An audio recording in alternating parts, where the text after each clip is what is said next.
ఏ 3 అడుగులున్నాడు వీడేం కెప్టెన్ అన్నారు. అంగూర 12 కిస్మిస్ అన్నారు. ఇక బౌలింగ్ లేదు, తాగనీకే బీర్ లేని గతి లేని కొడుకులంతా మాట్లాడిర్రు. ఇక సూచిర్రు కదా 10 వికెట్లు లేపేసినాం. తెలుగు గడ్డ ఎస్ఆర్ఎస్‌కు నితీష్ అండ. ఈ ఏం బౌలింగ్, ఏం బ్యాటింగ్. ఇక నేను 2 మ్యాచ్‌లు 3 మ్యాచ్‌లు చూసి టీమ్‌లోకెళ్ళి చేద్దాం అనుకున్నాం గానీ, ఇక అంతా కథ మార్చిండు. స్పీడ్ పెంచిండు, వికెట్లు లేపిండు. ఇక అందరికీ చెప్తున్నాం ఇదే టీం, ఇదే బౌలింగ్‌తోన కప్పు కొట్టి చూపిత్తాం. ఇక చూసుకొని రాడు. థర్డ్ ఎంపైర్ అయితే గుడ్డోడు, గుడ్డిముడ్డోడు.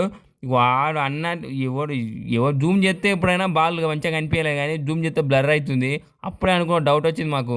ఇక ఫస్ట్ మ్యాచ్లో అంపైర్ మిస్ చేసిండు, ఈ మ్యాచ్ మిస్ చేసిండు. ఎవడో కావాలని చెప్పి మా టీం మీద పైసలు కట్టి చేసిండు. పైసలు తిన్నాడు అయితే అంపైర్ అయితే పక్క పైసలు తిన్నాడు. ఇక చెక్ చేయాలి బ్యాంక్ బ్యాలెన్స్, ఇక హిస్టరీ ఇట్లా. ఇక చెప్తున్నా, ఇంకా మా కావ్య అక్క అయితే మొత్తం మార్చి పడేసింది మా టీంని.